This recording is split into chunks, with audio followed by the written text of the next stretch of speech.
Back once again for the renegade master. Back once again for the renegade master. Back once again for the renegade master. Back once again for the renegade master. Back once again for the renegade master. Hello my renegades and welcome back. And what are we getting into? We are getting into Love is Blind season 8 and we are now on the very last episode, the reunion. Finally got here at last, I hear you say. Okay, so before we get into this episode, as I always ask, please hit that subscribe button, please hit that notification button so we know I'm doing videos. Please comment, like, share and do the good things that you do because I continue to be on the road to 1k. So let's just say when they all started to come out and they introduced them, the most uncomfortable looking of the bunch was Meg, Madison and Dave. Taylor and Daniel do look good together. They were glowing. Married life suits them. Don't forget, like, you know, it's been a whole year since these episodes came out, and Daniel does confirm that he got Taylor's eyes tattooed on his chest. So we get to Devon and Virginia. Virginia said like she was conflicted at that moment when they got to the podium and the question was asked of her if she wanted to marry him or not. She basically said that she based her decision not to because they were not in alignment, and as we all knew, it came down to Devon's core issues. But my question would be is, why did she say that they were not a deal breaker when they clearly were? What she didn't say or highlight on is that basically, as she said in the reunion, that Devon's views that he shared with her off camera, she's not going to share those views because he did say those to her in confidence. I was like, oh, okay. But she said she will continue with hers, which she said she is 100% supports the LGBTQIA community. So I was like, okay then. So to deduce it from that, it kind of means that Devon was being phobic in some certain sense, either homophobic or transphobic or both at the end of the day, because his Christian values didn't add up in Virginia's estimation. So Devon must have said some insensitive shit, to be fair, in private at the end of the day when it came to certain communities and how he viewed them. So Devon has his say and he believes that you can have a relationship and be together and not completely agree on everything. And he said him being a Christian is to love even regardless of how he feels about something. But it does matter how you feel about something at the end of the day. My thing is right, he said him being a Christian is to love even regardless of how he feels. But my thing is you can't separate the both. This is how you feel about that person, so how are you going to love something that you really feel egregious about? That doesn't make any sense to me at all. It didn't go unnoticed that Devon did give a nervous look when Virginia did bring up about him speaking about things off camera. I honestly don't believe a word that came out of Devon's mouth, to be fair, and of course he's going to cover his back because whatever he did say off camera was egregious enough, to be honest with you. So I have to say Nick did ask a good question of Virginia, as if there was anything else that threw her for a loop and gave her cause for pause. So she did talk about like the night before the wedding, Virginia went to Devon's hotel room and she saw a note from an ex-girlfriend on a nightstand, and I was like, oh, say what now? I like the way that Devon swung in his seat to hear a little bit more of what Virginia had to say in regards to everything. And I would say, well, listen up and listen up good, because Devon's going to have to answer to those questions, those views that are coming forward. So Devon did mention that the woman in question, he'd spent the whole day with Virginia. My thing is did she not confront it with him at the time? Because she's making Devon out to be this piece of little fraud right about now. So my thought as well is, why would you go through with the wedding? Because I would have left at that point, but I know some people want to ensure that they get their just desserts, but we shall continue in regards to that. Virginia talks about how that situation had created distrust, and Devon basically explained that, like, this girl in question is one of my best friends. He does not see her as his ex, and she was at the wedding with one of his friends at the end of the day. Virginia did agree that they had met the girl in question, but Devon did not tell her that he used to date her. Then Virginia brings up the $1,000 check that his mother mentioned to her that her boss had given them as a wedding present, and Virginia is saying that it is weird that it didn't come up in conversation at all, and that's absolutely true. It is weird that he didn't bring that up. So they do question Devon about it. So Devon explained he was holding on to the check until they got married, which to me makes no sense at all, because at the end of the day he had it days before the wedding. Why not say anything then to say, oh look, we've got our first wedding present? Why not let it out that, you know what, we got this $1,000 check given as a present, because we still don't know what the hell the man did with the thing anyway, to be honest with you. So Virginia talked about how she did something special for his birthday. She'd brought him all this stuff, then she asked for his help in regards to bringing it up to where it needed to go, and he basically said, well, can't you do it by yourself? And even when he did turn around and go down and help her, he was still not helpful at all, or grateful by the looks of it. But of course Devon is going to have an answer for every one thing that Virginia says, because he's not going to allow himself to look like no dickhead on a TV screen, to be honest with you. He said that he still speaks highly of Virginia when he talks about her, and it's not about how you talk about her at the end of the day, it's about how he was treating her within the period build up to the wedding. So, and then he still expected her to say yes and not think that any of this might impact on her decision making. So he says that he wanted to be with Virginia, but the conversations that they had suggested that, like, you know, she didn't want to be with him in the slightest. So that had tried to speak to each other after the wedding had happened. Virginia was saying that this man didn't even pick up her phone calls, so how could he have wanted to be with me?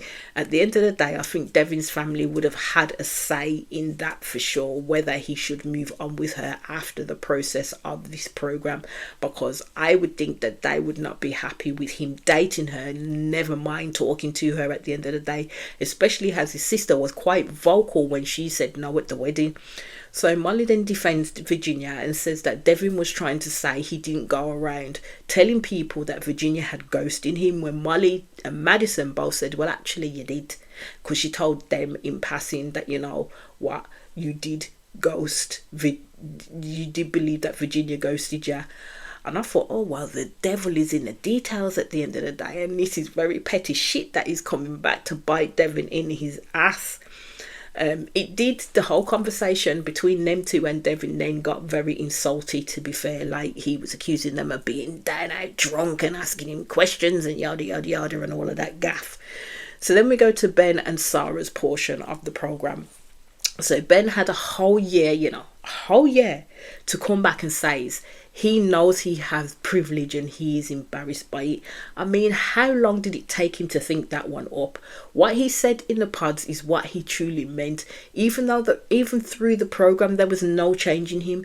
But to give it a year, probably he watched the show, saw what everyone was talking about, made him look bad, and now all of a sudden he's had this epiphany moment. I still don't believe the shit that comes out of this dude's mouth, to be fair, because his behaviours say something completely different. Sarah didn't look impressed by what Ben had said at all. Sarah talks about being an activist, but in my opinion, she may be socially conscious, but I don't think she's truly an activist in the essence of the word. I mean, she ended up accepting Ben all the way to the altar, so it's confusing for me when she kept on saying, oh, their views are not opposed and they do not align. As I said, it was just too much performative for me at the end of the day. And of course, Ben does pipe up when Sarah said that, like, you know, he was not naturally curious in terms of asking questions or concerned or showing any concern for her, but he wasn't curious all the way through. But yet she continued to talk him up to her friends and family. So Ben apparently watched the show and said even when looking at himself, there were times he wanted to shake that Ben and say, dude, ask the questions.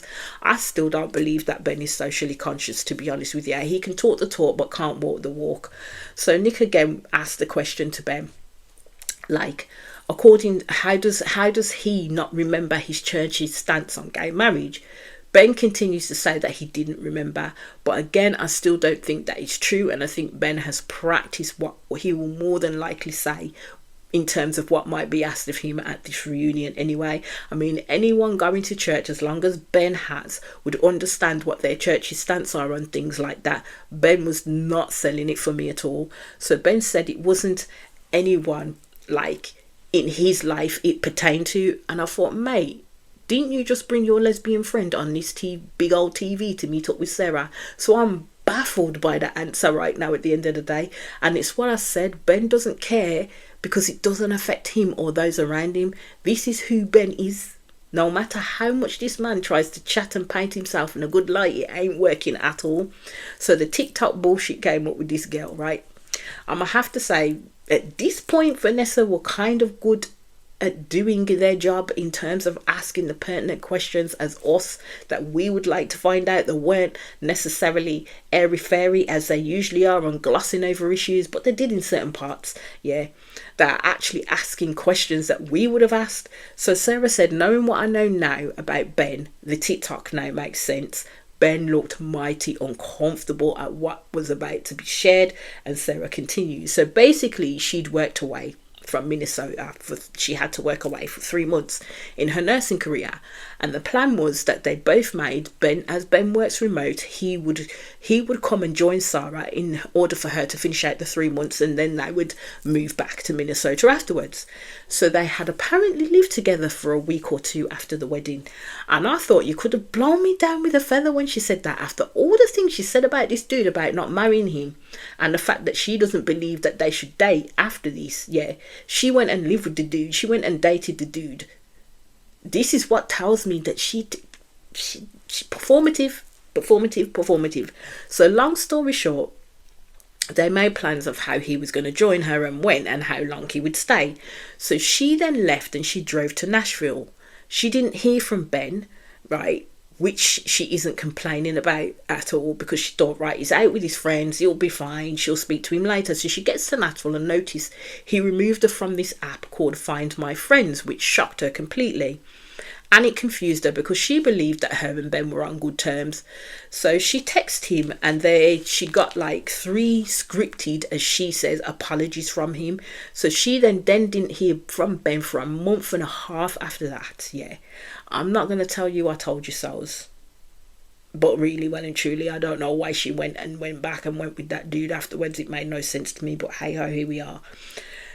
She said there were so many issues that she didn't marry him. She also said she wouldn't be falling into relationship with him, that it was done, but she ended up moving in with the man, and then he ghosted her after this. She moved in with this man, bearing in mind they made plans together. I honestly don't know what she expected to be any different with this man. Like, Ben is not a nice person and likes to play games. While Sarah is speaking, this man is bare grinning teeth and smizing behind his hand, you know. Sarah says like he only got in touch with her a month and a half later because he spoke apparently to a cast member who advised him to be on good terms with Sarah and to practice reunion questions together. Ben's full of it. So Ben was trying to be all diplomatic and not throw anybody under the bus when they were asked who was the previous castmate. And Sarah was like, move, bitch, honk, honk, brum, brum. It was Jimmy. She rolled on. She was like, yeah, fuck that shit. You can be all diplomatic over there, but I ain't. It was Jimmy. So Ben tried to play it as they were broken up before Sarah left for Nashville. And I thought, is that your final answer for real, Ben? Like, seriously. So Sarah is telling him in his face that they didn't break up and they had made the plans, and this man is gaslighting her and telling her she should have responded to his apology text. I thought, get the fuck out of here, Ben. Is this man for real? Like, honestly, he's a horrible person. And the Andra, who was on TikTok talking about the shit that she went through with Ben, was right. She was absolutely right. And Ben can't see himself for what he is, the asshole that he's being right about now. The only thing is, after this is happening, yeah, and you see that someone is literally being fully shitty to the other person who's brought out a truth about them, Vanessa will then jump in and try and play mediator and then say, oh, thank you both for opening up, like it was some type of two-way street, when it actually wasn't, because you could see that there was going to be growing conflict between the both of them. And rather than getting to the base and brass knuckles of the conflict, she wanted to gloss it over and say, right, move on next. Like, she didn't even want to have that to have that conversation whatsoever, even though you could see it was a raw dog moment for the both of them. So we moved to Joey and Monica, and Monica did admit to the fact that she never said I love you to Joey, and Joey never said it too. She says I shouldn't have to tell him to like touch me and do things couples do, and she felt like it was degrading to her and it was difficult to watch back. Joey does kind of look uncomfortable, and Monica kind of saw that he was not interested in her romantically. Joey said it was more so that he was not accepted by her sister, and it did impact him, especially when he knew what having best friends in his sisters looked like, and it wasn't like that in the relationship with Monica and her sister. I don't know if you can use that as an excuse as to why you weren't touchy-feely with this girl and you didn't have those feelings with them, because that essentially will boil down to how Joey felt about Monica. Joey says that he thought he was transparent in his feelings towards Monica, but he wasn't, but then neither was she towards him either. Joey is always like, she kept on moaning about how Joey's very much full on and he wanted to play football and he wanted to do this while she da. And I'm kind of like, but she knew Joey is a person that's always in motion, yeah, which is beyond me, because especially when she was in it, she was fully in the moment with him. Even his sisters wanted to basically say something on Joey's behalf. You could see they were wanting to pipe up, but they couldn't, because I kind of think at that point Monica was being slightly unfair to Joey, to be honest with you. So she basically turned around and said it was after the tubing moment when the Dawn met the cast members. Apparently he slid into another castmate's DMs. At first I was thinking, oh, it might be Sarah. So Monica says, I don't know what he said to her, and to be honest, that she doesn't care. And I thought, but you do care. Because if Monica didn't care, she wouldn't have brought it up at the end of the day. So obviously it was being her bunny and she needed to bring it up, because I think she was literally on a plane of trying to show people that Joey was a bad person, but that's not how it was coming across, to be honest with you. Joey is literally smiling and laughing, because I bet you he would say it was nothing at all, because Monica wants to paint Joey as a big bad person right about now. So Joey said he reached out to a few people afterwards because he likes to check in on people. But I would say I don't understand why we're having this explanation, because Monica just did say she was unbothered, but now she wants to know.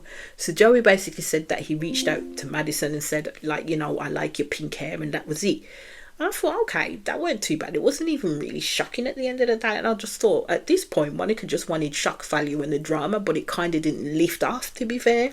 So Madison said it wasn't anything, to be fair. It was just like, you know, loving the pink hair, wish we could have talked more.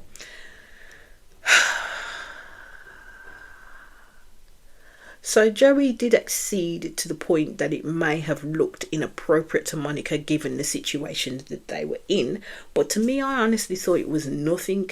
But I probably could have seen it a little bit from Monica's side, especially if what he said to Madison was true in terms of, oh, I wish you could talk more sort of thing. Right, so Monica talks about how after the weddings, like, she was involved to go into family functions with him. She supported him in completing his apartment, and he basically said that they'd only been physical with each other once, even though Monica tried to play as though they'd had sex lots of times. But then when Joey set it out, she then deflects to another thing altogether, and she says, oh yeah, it was a couple of times we were in this friend limbo question mark phase. My thing is if you're with someone just before you go to get married with them, yeah, and you are in a phase of, this man is not showing me any type of affection, or that he actually has that type of love for me, and it got you to the point where you decided that you used to were not there yet and there's no way you could get married.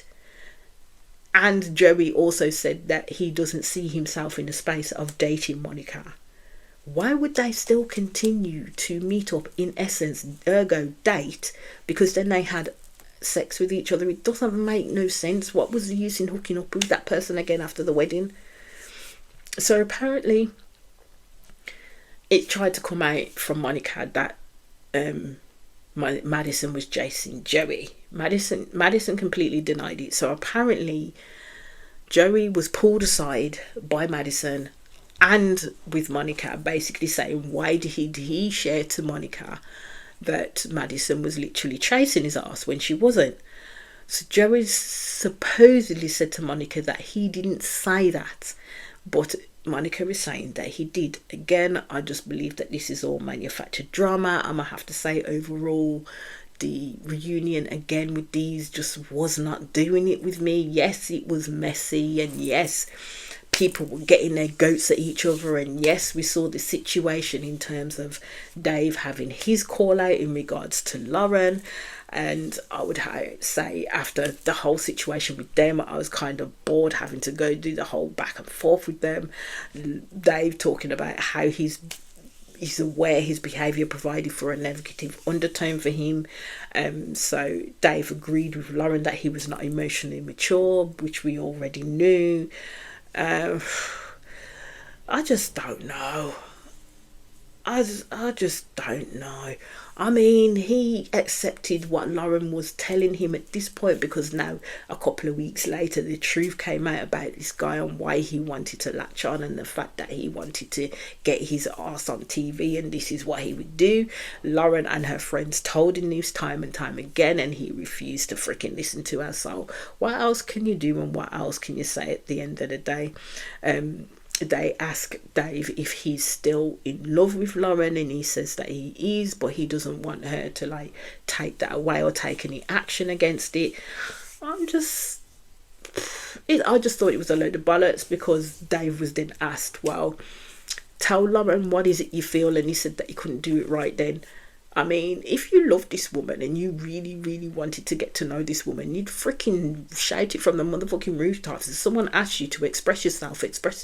Because that may have been the time that, you know, Lauren may have thought, well, I could give this guy another chance. He don't love Lauren. He doesn't. He says things but has no action behind it at all. So apparently he ended up passing the letter that Lauren wrote to his sister, and she didn't really have a view on it, which I call bullshit at the end of the day. So then we get to Mason and Meg, who are no longer lovers.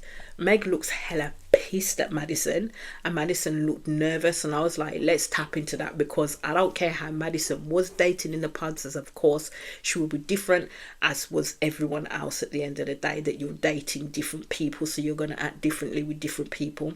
But Madison, I would say, is a master manipulator and good at her craft. Let's just say that, and people probably picked up on that a little bit when they went back and watched the series as it was.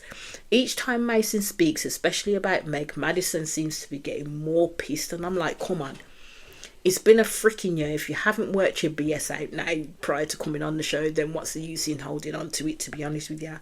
So Meg called Madison out, and basically saying that Mason is a great person, and she did not, and like Madison has supposedly done this interview calling Mason a manipulative person. And I thought, well, it's time to stand on business now, ain't it, Madison, if you did that? So Madison did manage to talk her way out of it, and she used a lot of deflection as well, and basically said she never said Mason was manipulative. She said what happened she felt was manipulative to her. And I'm a bit honest with you, my renegades, I really rightly don't care enough about these people. They will argue that the sky is purple to in that drama at the end of the day, but you could see they were ready to take Madison on. Mason really said, I apologised for not seeing your red flags, and I thought, oh my god, the madness is real right about now. Madison is bitter, and Mason wants to save face in front of Meg. Meg looks like she wants to rip Madison a new one, but I gave her props, because Madison was holding her own against Meg, Mason and Alex at the end of the day. Alex says he believed Madison was manipulative. She kind of was. But Madison is right, like they are just ganging up on her to make her the overall bad person. But each of them, Mason and Alex, played their part too in the situation that happened, especially Mason. No one forced him to say he was committed to Madison. He himself said, even though he said he was pressured into it, he was not pressured into that situation. Mason did what he wanted to do, because at the end of the day, Mason went away for the whole night before having another date with Madison, then to tell her he was committed to her. So no, he was not pressured or forced into that situation. He made that decision himself at the end of the day. Mason was fully playing Madison and Meg in those parts, the same way that Dave was fully playing Lauren and Molly at the end of the day. So Madison calls Alex out on how he portrayed himself differently on and off camera. I'm gonna have to say, looking at Alex now, he just looks smarmy, and I do kind of believe the receipts that have come out around him and his behaviours with young women at the end of the day. And Madison talked about how he asked her to meet him and stay in LA, and him saying that Mason was weird.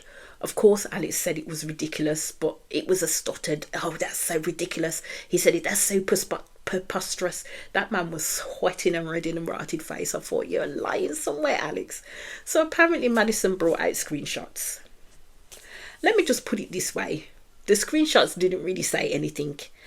It was just a bunch of emojis that she was trying to say, this is the reason what Alex was saying. Now, my girl said she had a lot more, but she couldn't fit it all under her armpit. I'm sorry. But if I had the things that Madison was saying, that Alex was saying against everybody else, yeah, and telling Meg and Mason that this man is not their friend and is only providing them lip service, I'm gonna bring my whole fucking file of screenshots and get them to put them on the screen and show the fucking the texts that were happening. Because come on. Meg, it appeared, just literally wanted to go gung-ho for Madison at the end of the day, because I think Meg watched back exactly what was happening and she had her own perspective on what had happened, and especially the conversations that happened between Madison and Mason. So she was already het up for this man. I do believe that Alex and his sweaty upper lip did say those things to Madison, as Madison was saying them. He's used to saying that things are not true, and Alex has his own shit to deal with, to be honest with you. So then when all of that got flipped off, basically, you see AD and Ollie come in, and yes, they are engaged now. I was aware that they were engaged because I'd seen it through AD's podcast that she did, and she brought Ollie on there, and they had met through The Perfect Match. The way that he set it all up to ask her to marry him was absolutely brilliant. So then we now know that season 9 of Love is Blind is coming in Denver. I shall let you know if I actually do review those and react to those episodes, because it's getting to the point where if you're only going to get one wedding out of this shit, what is the use, to be honest with you? Are we going to see anything different? Is anything going to change in the scenarios of these relationships or possible marriages and talking in the pods? I don't think so, but we'll see. Anyway, my renegades, that is the end of all the Love is Blind season 8. I'll be back with all my Married at First Sight Australias, and as I've said in previous episode, I am going to be talking about the short limited series in regards to the Netflix show Adolescence, which is absolutely bloody brilliant. So I'll be back soon across your screens. As I always say, please hit that subscribe button, please hit that notification button so we know when I do videos. Please comment, like, share, do the good things that you do, because I continue to be on the road to 1K. Peace out.